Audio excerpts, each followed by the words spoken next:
નમસ્તે, મારું નામ સાંદ નઝીમ છે. હું એમએમએન વિરાણી સાયન્સ કોલેજના માઇક્રોબાયોલોજી ડિપાર્ટમેન્ટમાં સ્ટડી કરું છું. આજથી મેં જ્યારે મારું 12th કમ્પ્લીટ કર્યું પછી મારે એક વર્ષનો ડ્રોપ લેવો પડ્યો હતો. બે હજાર બાવીસમાં મારું 12th કમ્પ્લીટ કર્યું.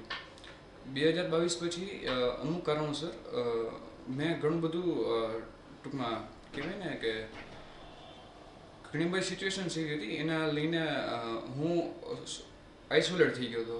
જેમ કે હું લોકો સાથે મળી નહોતો શકતો, લોકો સાથે વાતચીત કરવા મને ડર લાગતો હતો. મને લોકો પર વિશ્વાસ નહોતો કે બધા લોકો મને ખુશ કરવા માટે હશે. અથવા તો બીજી રીતે આપણે જોઈએ તો ડિપ્રેશન, એન્ઝાયટી, ટેન્શન, પછી સેલ્ફ સ્ટીમ ઇસ્યુઝ, એવું ઘણું બધું હતું. પછી એક વર્ષના એ ડ્રોપ દરમિયાન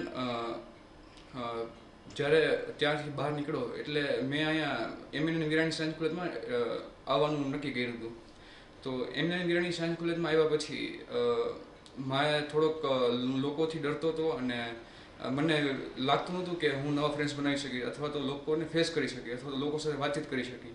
કારણ કે હું 5 જેવા લોકો સાથે પણ ઊભો રહું તો પણ મને પરસેવો મળતો હતો. એટલે મેં નક્કી કર્યું કે હું નહીં જાઉં. તો એ હિંમત કરીને એસઆઈપી અમારે આત્મીય વિરાણી સાયન્સ કોલેજમાં એડમિશન લીધા પછી 5 દિવસ માટે એસઆઈપીનો એક પ્રોગ્રામ હોય. એમાં મેં લાસ્ટના 5મા દિવસે હું આવ્યો. એન્ડ ત્યારે મારો ફર્સ્ટ લેક્ચર વિજય સરે લીધો હતો. જીવન વિદ્યાના સર છે વિજય સર, તેમણે. તો ત્યારે વિજય સર કંઈક વાત કરતા હતા કે સુવિધાઓ, વિચારો, સંબંધો. તો મને થોડુંક જાણીને નવાઈ લાગી કે ખરેખર આવું પણ બધું હોય. કારણ કે ત્યારે સર એ વાત કરતા હતા કે માણસો સંબંધો વગર ના જીવી શકે અથવા તો માણસો કહેવાય ને કે સુવિધાઓ લિમિટેડ છે અને સુખ જોતું હોય તો સુખના માત્ર 5 જ રસ્તા છે. તો આ બધું જોઈને મને થોડીક નવાઈ લાગી કે ખરેખર આવું હોઈ શકે.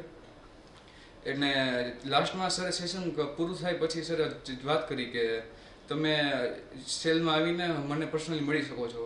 તો ઉત્સુકતા સાથે હું એમની પાસે ગયો બીજા દિવસે. અને ત્યાં ગયો પછી મને ઘણું બધું સમજાવ્યું. મેં એમને ઘણા બધા ક્વેશ્ચન કર્યા. કારણ કે મારા એક વર્ષના ડ્રોપ દરમિયાન મેં ઘણી બધી બીજી અલગ અલગ પ્રકારની ફિલોસોફીઝ એન્ડ બુક્સ રીડ કરી હતી. જેમ કે મેં ઘણા બધા ફિલોસોફર્સ, ઘણી બધી બુક્સ જેમ કે ઓશો છે અથવા તો કોઈ સારા ઇન્ફ્લુએન્સર છે જેમ કે ડેવિડ ગોગિન્સ છે, જોર્ડન બી પીટરસન છે, એવા ઘણા બધા લોકોને મેં સ્ટડી કરેલા હતા. તો મારા મનમાં લાઈફને લઈને એ ઘણી બધી માન્યતાઓ ચાલતી હતી કે અપેક્ષાઓ આને કહેવાય અથવા તો આ જ છે જે છે.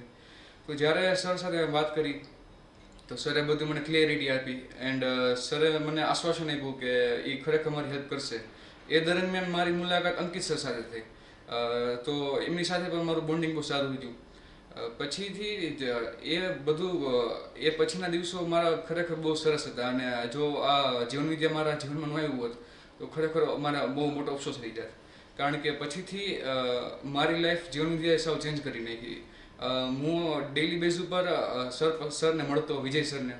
એન્ડ વિજય સર મને દરરોજ કંઈક ને કંઈક નવું શીખવાડતા કે અપેક્ષાઓ શું છે, સંબંધો કોને કહેવાય, માતા પિતાના સંબંધ કોને કહેવાય, ગુરુ શિષ્યના સંબંધ શું છે, અથવા તો સુખ કોને કહેવાય, સુવિધાઓ આપણા જીવનમાં કેટલી જરૂરી છે, સંબંધો આપણા જીવનમાં કેટલા જરૂરી છે, સંબંધો કેટલા પ્રકારના છે. એન્ડ એમને ધીમે ધીમે કરતાં હું થોડુંક સમજવાની ટ્રાય કરતો. એન્ડ મારે ઘણું બધું એમાંથી ઉતારવાની ટ્રાય કરતો. પછી એમ ધીમે ધીમે કરતાં મારી મુલાકાત અંકિત સર સાથે પણ થઈ. અંકિત સરનો એક વર્કશોપ હતો. તો મેં એ 5 દિવસનો વર્કશોપ ફરીથી અટેન્ડ કરવાનું વિચાર્યું. તો એને રિલેટેડ મને મારા એચઓડી ડૉક્ટર નિપા પાંદી મેમે પરમિશન આપી. એન્ડ એમની પરમિશન લીધા બાદ હું એટેન્ડ કર્યો મેં 5 દિવસનો વર્કશોપ. એ 5 દિવસના વર્કશોપ દરમિયાન મને ઘણું બધું સમજાણું. હું ત્યાં નવા નવા વિદ્યાર્થીઓને હું મળ્યો જે મારી જેવા જ ઘણું બધું વિચારતા હતા. પછી ત્યાં અંકિત સરે પણ ઘણું બધું સમજાવ્યું. જેમ કે સંબંધો કેટલા પ્રકારના છે અથવા તો આપણે એક માણસ કેવો હોય અથવા તો એકાકી વિશે ઘણું સમજાવ્યું.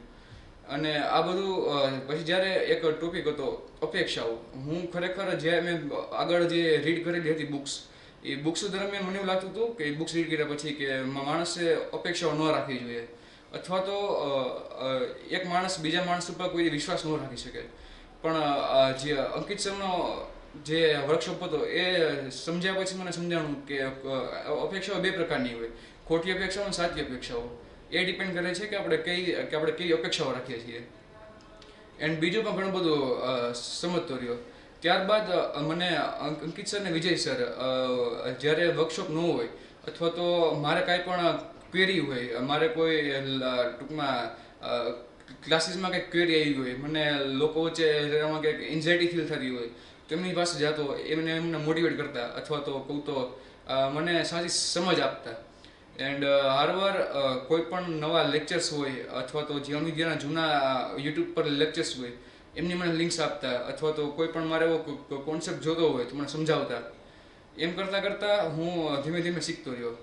એન્ડ પછી જ્યારે આજથી 3-4 મહિના પહેલાં હું હિંમત કરીને છત્તીસગઢ માનવ તીર્થ ગયો હતો.